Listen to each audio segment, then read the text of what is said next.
RPI doctor B R Ambedkar ji ने ये सोच के बनाई थी कि सब में समानता आएगी, और हमारा जो बेसिक मोटिव है वो है सबके अंदर समानता लाना, सबको ग्रो करवाना। और मैं चाहता हूँ कि हमारा एजुकेशन सिस्टम बहुत अच्छा डेवलप हो। जो भी बच्चे हैं कहते हैं हमें फॉरेन जाना है, हमें ऑक्सफोर्ड यूनिवर्सिटी जाना है, तो मैं चाहता हूँ कि हम ऑक्सफोर्ड यूनिवर्सिटी को ऐसी यूनिवर्सिटी यहीं पे ही डेवलप कर सके कि बाहर से लोग आना चाहिए हमारी कंट्री में। बेसिकली एम्प्लॉयमेंट के लिए काफ़ी सारे लोग हमारे यहाँ से बाहर जाते हैं, कनाडा जाते हैं, स्विट्ज़रलैंड, अलग अलग जगह जाते हैं। तो मैं चाहता हूँ कि यहाँ पे इतनी अपॉर्चुनिटीज़ हम डेवलप कर सकें कि बाहर से लोग यहाँ पे आना चाहिए।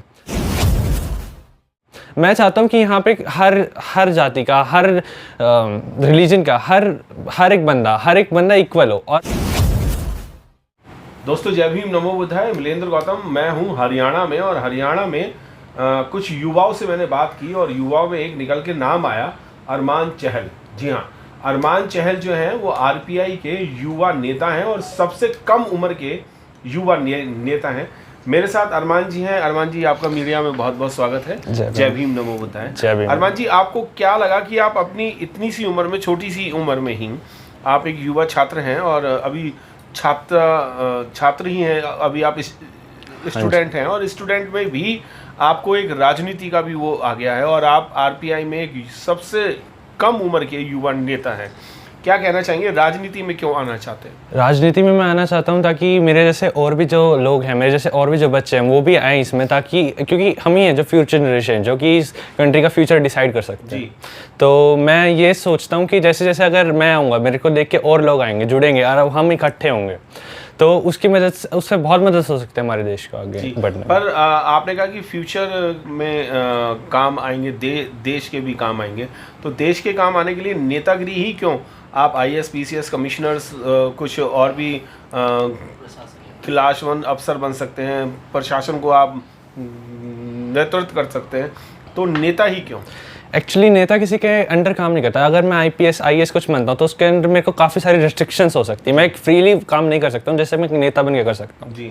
तो मैंने लॉ भी चूज़ करा कि मैं आगे जाके लॉ भी करूँगा अपने फ्यूचर में। तो अब मैं लॉ और नेता दोनों अगर मैं एक साथ कर रहा हूँ तो मैं अपने देश के लिए एक बहुत अच्छा काम कर सकता हूँ। राजनीति जो है वो आप अपने लिए करेंगे, या अपने छात्र दोस्तों के लिए, परिवार के लिए, या फिर अपने देश के? मैं इस देश के लोगों के लिए करूँगा नेता, ताकि ये जो देश के लोग हैं जो कि हमारे साथ हैं उनका काफ़ी वेलफेयर हो सके, वो डेवलप हो सके। जी।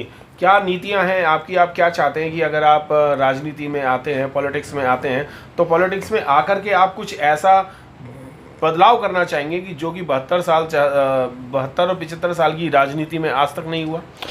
मैं पहले तो युवा जो लोग हैं उन्हें थोड़ा चांस देना चाहूँगा, साथ ही साथ मैं थोड़े पढ़े लिखे लोगों को नेता बनवाना चाहूँगा, और ऐसा चाहूँगा कि किसी की मोनोपोली ना रहे मार्केट में, और ऐसा नेता है जिसको जो लोगों के लिए काम करे, अपने सेल्फ के लिए नहीं, लोगों के लिए काम करे, लोगों के हित में काम करे। पर नेता तो सारे जो हैं वो लोगों के हित के काम करने के लिए आते हैं, और पता चलता है बाद में बहुत सारे नेता ऐसे हैं कि कुछ घोटाले कर लेते हैं, कुछ यहाँ से ले लेते हैं, कुछ वहाँ से ले लेते हैं, जेब अपनी ही भरते हैं, और जनता को एक इस तरीके से छोड़ देते हैं जैसे वो असहाय हो।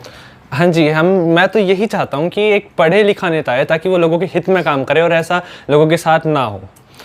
जितने भी पढ़े लिखे नेता थे वो आज भी नेतागिरी कर रहे हैं। बहुत सारे लोग पढ़े लिखे हैं, बहुत सारे लोग अनपढ़ भी रहे थे, और अनपढ़ में भी राजनीति उन्होंने बहुत चरम सीमा पे की, और घोटाले भी बहुत किए। तो पढ़ा लिखा और अनपढ़ का क्या मतलब है? अगर किसी में काबिलियत है तो वो भी तो नेता बनना चाहिए। काबिलियत बन सकता है, काबिलियत होनी चाहिए, और मैं ये नहीं कहता कि अनपढ़, बट लेकिन एक पढ़ा लिखा लोगों की बातों को ज़्यादा अच्छे से समझ सकता है। अब कुछ एक लोग हैं जो पढ़े लिखे भी, बट वो लोगों की बात को नहीं समझ पाते और अपना ही घर भरने में लगे हुए हैं। तो हम इस चीज़ को ख़त्म करना चाहते हैं बेसिकली। जी।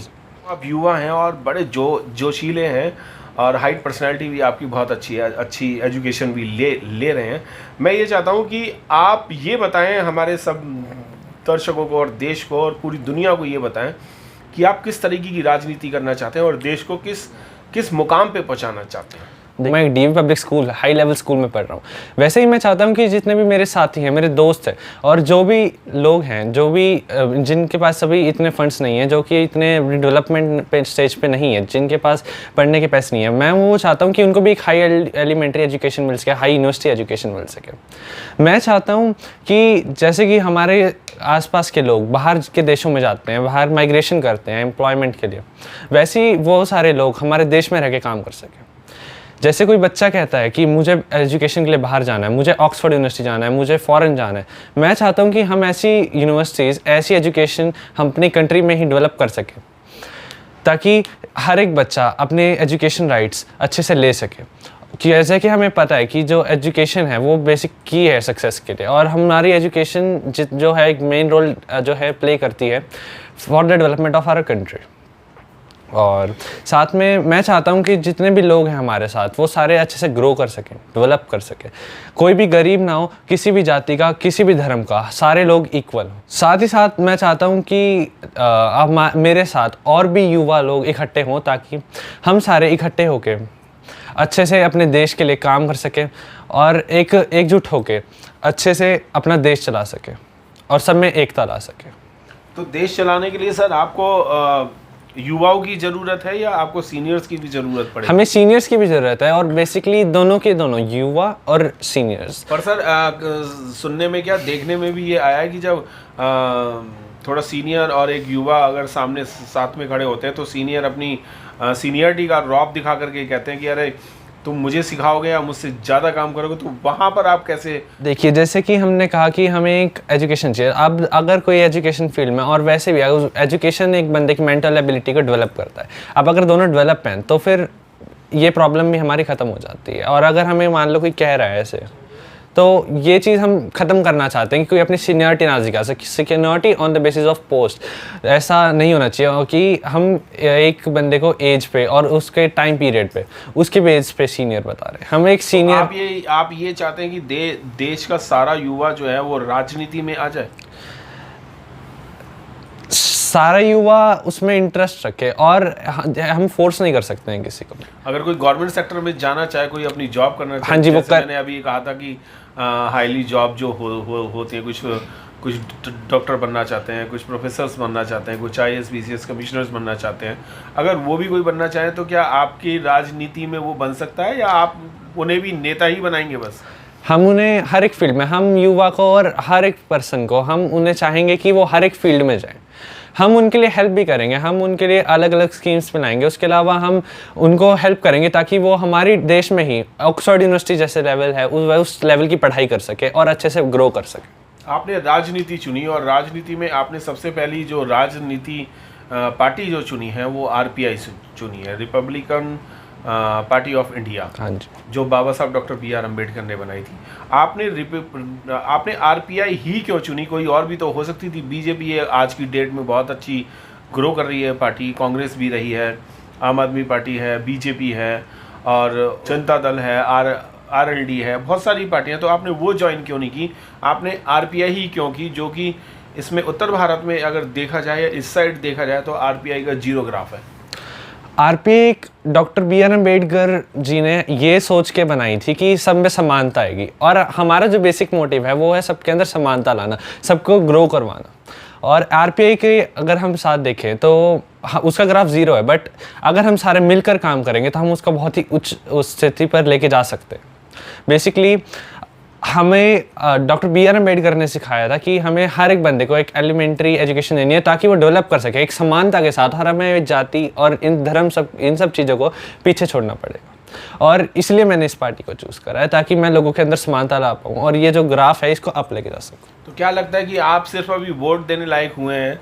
मेरे ख्याल से आप अभी वोट देने लायक हो गए, अभी नहीं हुए? नहीं, अभी नहीं, अभी वोट देने लायक भी नहीं हुए। तो जब वोट देने लायक होंगे और जब आप इलेक्शन लड़ेंगे? मैं इलेक्शन लड़ूंगा, बट जब मैं एक अच्छी मतलब एजुकेशन प्राप्त कर लूँगा, जब मैं ऐसा इस लायक बन जाऊँगा कि मैं लोगों की मदद कर सकूँ, उस टाइम पे जाके मैं इलेक्शन लड़ूंगा ताकि मैं सच्ची में उनकी मदद कर सकूँ। तो क्या उस टाइम पर भी आपकी RPI ही पार्टी होगी, या वहाँ पर भी देखा जाएगा कि कौन सी पार्टी सही काम कर रही है, इसके साथ काम करना चाहिए? चूज कर सकते हैं उस टाइम पे? अभी जैसे मैंने अपनी शुरुआत आरपीआई से की है और हम इसी पार्टी को ऊपर तक लेके जाएंगे और हम इसी पार्टी को इस तरीके से काम कराएंगे कि ये बेस्ट बन जाए अपनी फील्ड में और मेरे को किसी पार्टी में जाने की ज़रूरत ना पड़े।